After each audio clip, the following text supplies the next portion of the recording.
Assalamu alaikum, dear students. Today we will study Zoo 503, Zoo Geography and Paleontology, topic 1 to 3. So, our first topic is paleontology as a science. Paleontology in the modern world. Paleontology इस जदीद दौर में क्या किरदार है, क्या role अपना play कर रही है.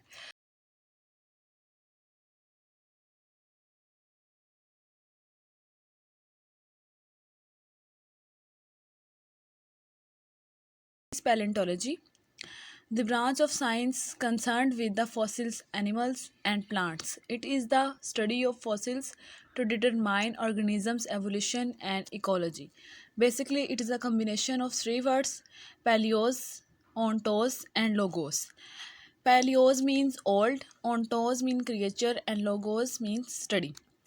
ये साइंस की वो शाख है जिसमें हम फॉसिल जानवर पौधों के बारे में स्टडी करते हैं और जानदारों की माहौल में क्या एवोल्यूशन हो रही है, क्या इकोलॉजी हो रही है, इसके बारे में जानते हैं. एवोल्यूशन हमारे पास एक वर्ड है जिसका मतलब है चेंजेस. हमारे एनवायरनमेंट में क्या चेंजेस आ रही हैं. और जो इकोलॉजी है ये इंट्रैक्शन क्या हो रहा है हमारा ऑर्गेनिजम्स का एनवायरनमेंट के साथ कि ऑर्गेनिज्म सिंपल टू कॉम्प्लेक्स हो रही हैं. Next is uses of palaeontology. First topic इसका है ओरिजिन ऑफ लाइफ, कि हमारी जो ज़िंदगी है, हमारी जो लाइफ है, कहाँ से स्टार्ट हुई थी. In the modern world the palaeontology is being used for studying origin of life. Palaeontology is the study of old creature and we further go in the past we can infer how the life originated in the first place. People want to know where life came from, where humans came from, where the earth and universe came from. हम इंसान हैं, हमारे अंदर इतनी तो knowledge हम लोग gain कर सकते हैं, इतना तो हम लोग इस बारे में सर्च कर सकते हैं कि इंसान है वो सोचता है कि ह्यूमंस कहाँ से आए थे, अर्थ कैसे क्रिएट हुई, ज़मीन का कब बनी, ये दुनिया कब बनी, इंसान कब बने, इस बारे में, इस लाइफ के ओरिजिन के बारे में स्टडी करना है. Next is curiosity about different worlds. How different environment give rise to different organisms. Another way is to study the paleontology. There were plants and animals in the past that were quite unlike any modern organism.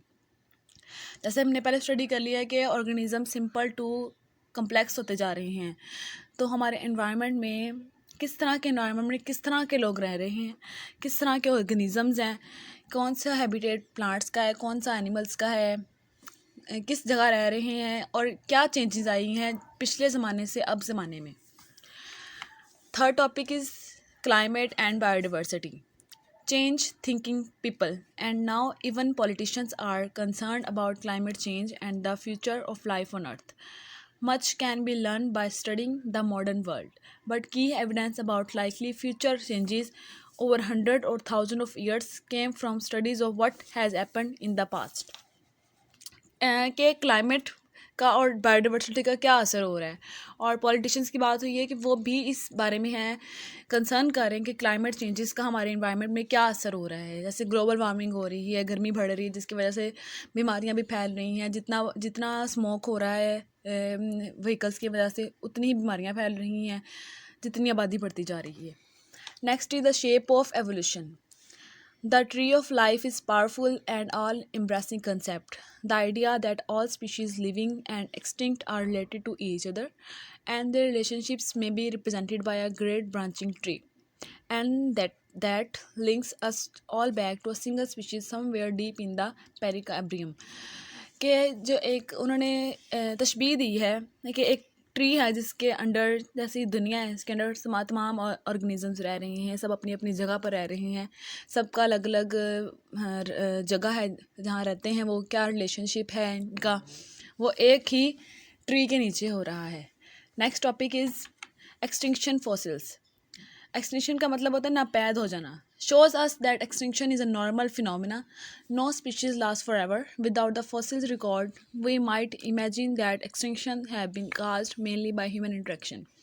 इंसानों की कोई ना कोई activity की वजह से ही जो है ये ऑर्गेनिज्म एक्सटिंक्ट हो रहे हैं. जैसे डायनासोर हो गया और बहुत सारे ऐसे प्लांट्स हैं, एनिमल्स हैं जो एक्सटिंक्ट हो चुके हैं, नापैद हो चुके हैं. तो ये क्या है, और किसी स्पीशी ने हमेशा नहीं रहना, last for ever. No species last for ever, किसी ने भी हमेशा नहीं रहना, सब ने एक दिन नापैद हो जाना है. Six topic is dating rocks bio Stratigraphy. The use of fossils in dating rocks is powerful tool for understanding deep time, and it is widely used in the scientific studies as well as by commercial geologists who seek oil and mineral deposit. इसमें geologist जो होते हैं वो study करते हैं rocks की as को, plants की जो एक्सटिंक्ट हो गए हैं। अगर फॉर एग्जांपल हम हाँ एक स्टोन है उसके ऊपर किसी जानवर का फॉसिल रिकॉर्ड मिल गया है, तो जो जियोलॉजिस्ट होंगे उसका रिकॉर्ड लेंगे और उसके बारे में स्टडी करेंगे, तब उनकी एज का पता लगेगा और कितने साल पहले एक्सटिंक्ट हो चुके हैं इस बारे में पता लग जाएगा। And our next topic is palaeontology as a science. What is science? Science क्या है? Science is a systematic enterprise that builds and organizes knowledge in the form of testable explanation and prediction about the universe. From Latin scientia, meaning knowledge, science is supposed to be about reality, about hard facts, calculations and proof.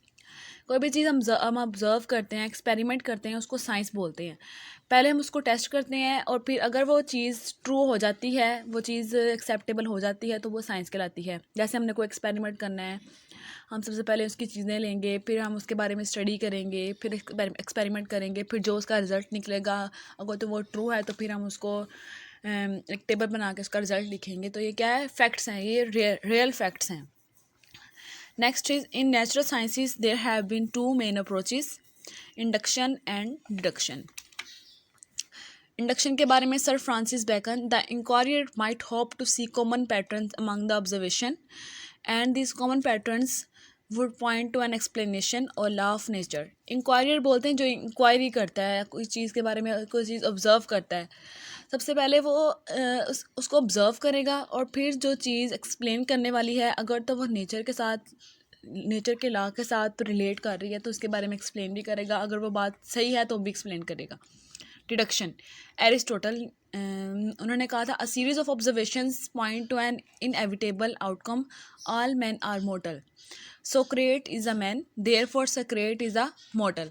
मतलब लिखी लिखाई बात पे उन्होंने agree कर लिया था कि अगर सारे ही मैन मोर्टल हैं तो सोक्रेट्स इज़ मैन, तो वो भी मोर्टल होगा। इंडक्शन और डिडक्शन दोनों आपस में ऑपोजिट हैं। इंडक्शन में हम एक्सपेरिमेंट करते हैं, ऑब्जर्वेशन करते हैं, और डिडक्शन में हम बात को मान लेते हैं, एग्री कर लेते हैं। Good hypothesis, hypothesis should be sensible and testable. जैसे मैंने आपको बताया साइंस है, उसको हम स्टडी करेंगे, उसको टेस्ट करेंगे। स्पेकुलेशंस वर्सेस इन्फॉर्म्ड इंडक्शंस, पहले हम उसको ऑब्ज़र्व करेंगे, स्पेकुलेशंस करेंगे, या तो हम उसको ऑब्ज़र्व करेंगे या जो चीज़ हमें मिली हुई, इन्फॉर्म हुई हुई है, उसके बारे में स्टडी करेंगे। Should be based on observable effects not the fantasy. हमने उसको ऑब्ज़र्व करना है, किसी की बात पे ऐसे ही यकीन नहीं कर लेना, उसको हमने साइंस में ऑब्ज़र्व करना है। Paradigm shifts, Thomas Kuhn, science shuttles between so called times of normal sciences and times of scientific revolution. Scientific revolutions or paradigm shifts are when a new idea invades an area of science. Next है palaeontology as science. हमारा third topic है steps to understand. इसमें हमने कौन से step understand करने हैं? First है earliest fossil funds, fossils as a magical stone, fossils as fossil, the idea of extinction, the vastness of geological time। कि सबसे पहले फॉसिल को किसने ऑब्ज़र्व किया, किसने इसके बारे में, जाहिर सी बात है कोई साइंटिस्ट या जियोलॉजिस्ट होंगे जिसने इनके बारे में स्टडी की होगी। फॉसिल्स एज मैजिकल स्टोन, जैसे मैंने आपको बताया कि कोई इंसान उसके बारे में स्टडी कर रहा है, या इंडक्शन कर रहा है, वो डिडक्शन कर रहा है, या किसी को कोई मिल गया है उसका कोई पार्ट फॉसिल का, तो उसके बारे में जियोलॉजिस्ट से कंसर्न करेगा, फिर जियोलॉजिस्ट का टाइम बताएंगे।